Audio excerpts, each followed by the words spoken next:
everything be measured? Is all measurement accurate? Is it true that if you cannot measure it, you cannot manage it? Are we headed for measurement overkill?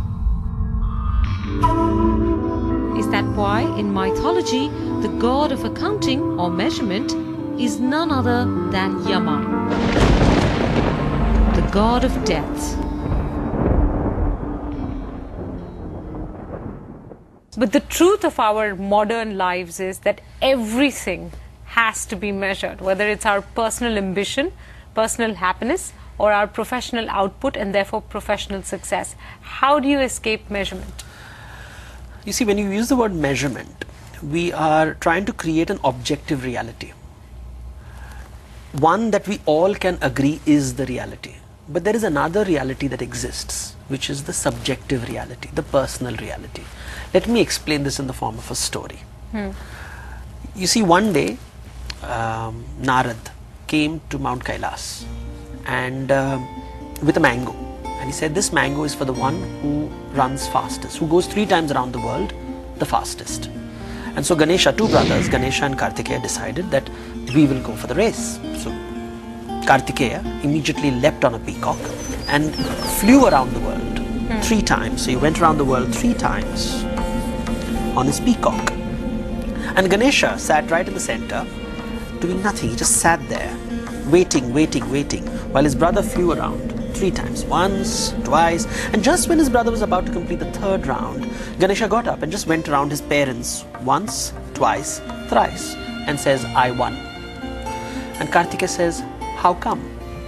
And Ganesha says, you went around the world, I went around my world. What matters more? This is the difference between objective and subjective reality. Sure. So Kartikeya represents objective reality in this narrative and Ganesha represents subjective reality. And think about it, both matter. So when we are talking about measurements, we focus only on one half of the truth, the objective reality. We have completely ignored the other half of the truth, which is subjective reality, which is gut feel, which is qualitative, which cannot be measured. It's about taste, it is about instinct, it is about intuition, which cannot be measured. And some of the greatest success stories in the world are based not on objective reality, but on the subjective realities of imagination. But everything today in the world is driven towards measuring everything, whether it's objective or subjective. Yes. Is your argument then that some things just cannot be measured? No, some things cannot be measured. Emotions cannot be measured. But you can grade them. Are you very happy? Are you happy? Are you very, very happy? There is some form of measurement. Let me tell you the danger of the story of what happens when you try to measure everything. You've heard the tragedy of King Lear, the Shakespeare's play. It is about the tragedy of a king who tried to measure the love of his daughters. Right. This play is based on a German folk tale, The Goose Girl, which of course all Indians will claim has its origins in India. And the story is of a father who asks his daughters, how much do you love me? And the eldest daughter says, I love you as much as sugar. And the youngest daughter says, I love you as much as salt. And in the father's mind, sugar had a higher score, and so he said, the elder daughter loves me more and the younger daughter does not love me enough, and therefore he rejects the younger daughter. And yet from a younger daughter's perspective, she was trying to say how much she loved him, because you cannot eat anything unless it contains salt. He was everything to her. So it's also the perception. You see, the measuring scale may be objective, but the measurer is not, nor is the person who is reading the measurement. So if I took a measuring scale, on one side is a person who measures and the other side is a person who is reading the measurement. They're Right. 2 people, each one coming to the table with their respective bias, with their prejudices. We are completely ignoring this, and we assume that if an auditor comes into the picture, he will figure out the truth. Because he is more objective. And the auditor is a human being too, with his own prejudices, with his own bias, with his own power games coming to the table. And we don't realize that what the truth that emerges is not just what the measuring scale tells us, but a combination of the measuring scale as well as the subjective realities of the person who measures, the person who is reading the measurement, and then the auditor in between.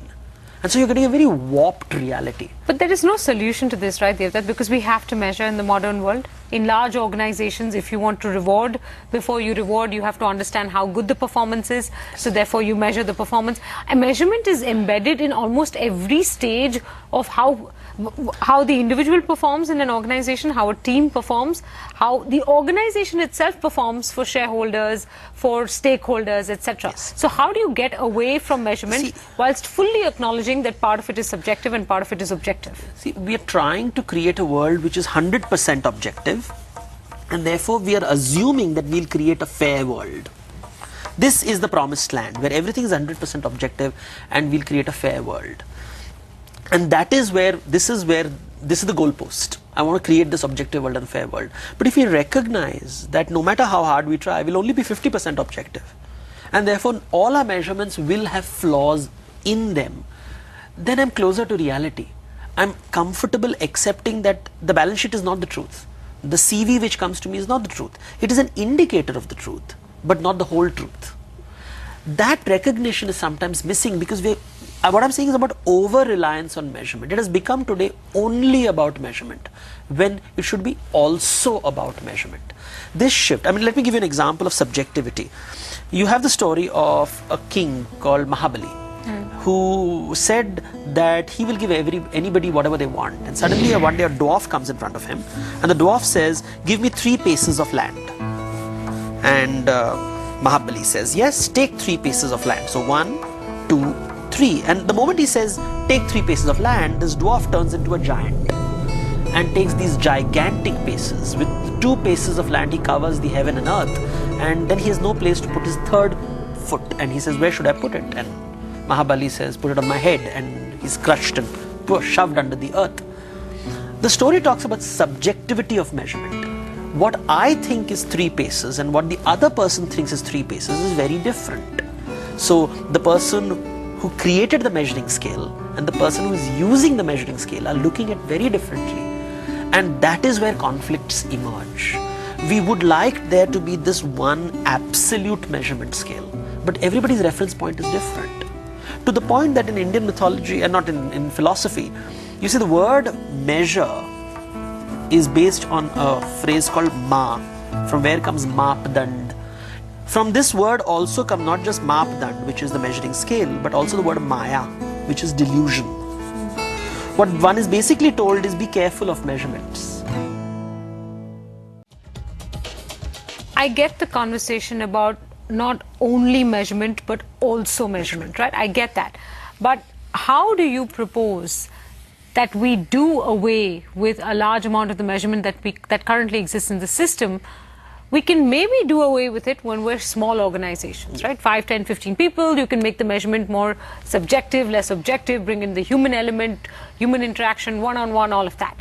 When you're dealing with large organizations, when you're dealing with organizations that employ 50,000, 1 lakh, 2 lakh, 3 lakh, 4 lakh people, then some part of that measurement does have to get systemized. Yes. Because that's the only way, and standardized, because that's the only way you can measure at that scale. Yes, you can.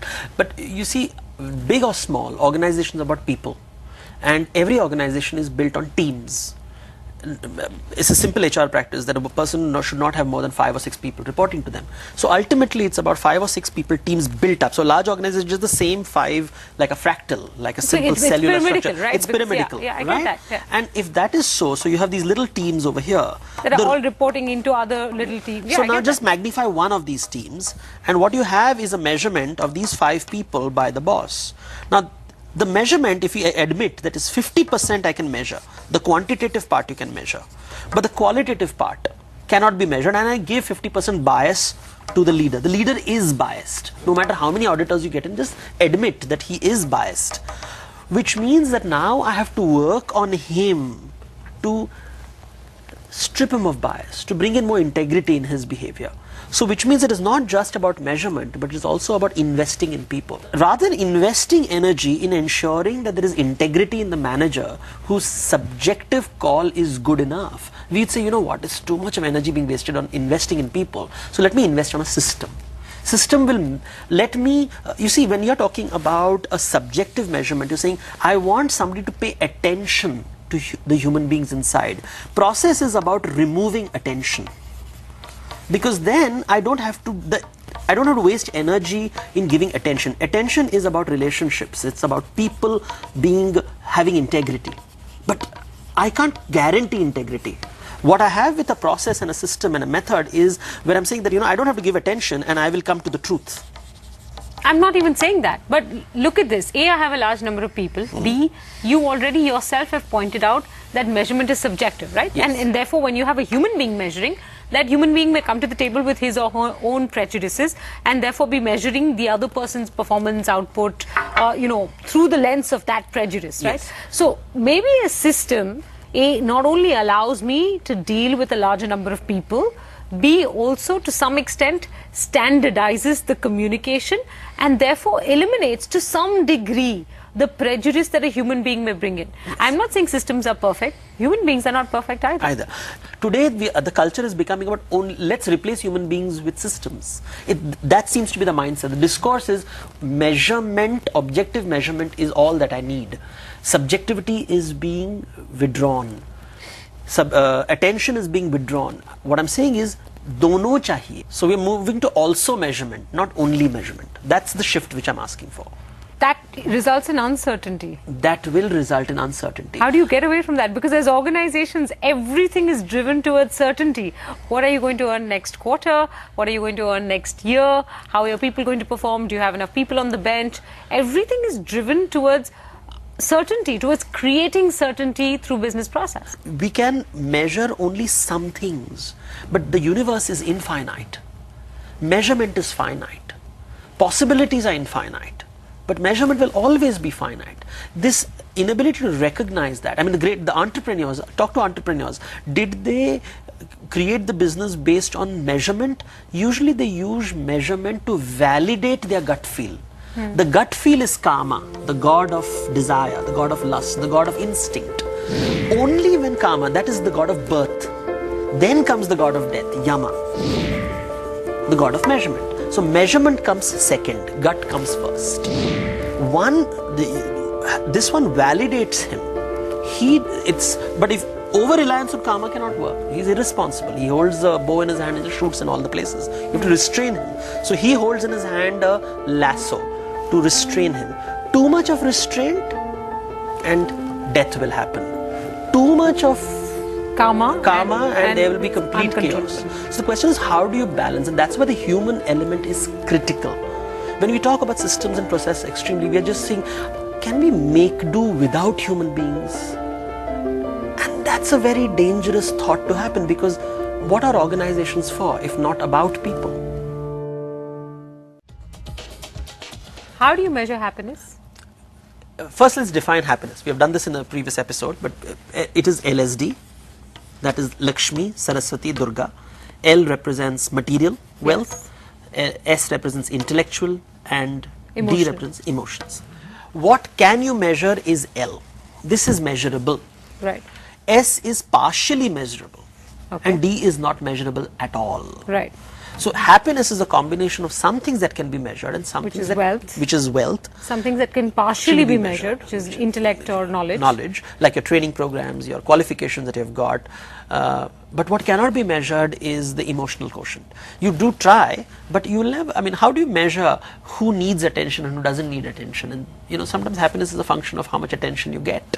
Right. So once you recognize that happiness is a combination of measurable and not measurable, and also what I consider how much money is good enough for me and how much money is good enough for you. I was just going to bring that. Even there is this subjective element of, how much wealth is enough, right? And how much wealth is enough is, I mean, should a CEO get 1 crore, 2 crores, 5 crores, 10 crores? Let's check out. Let's find out what is the right measurement for all CEOs. And everybody will say, the measuring scale for me is different from the measuring scale for you.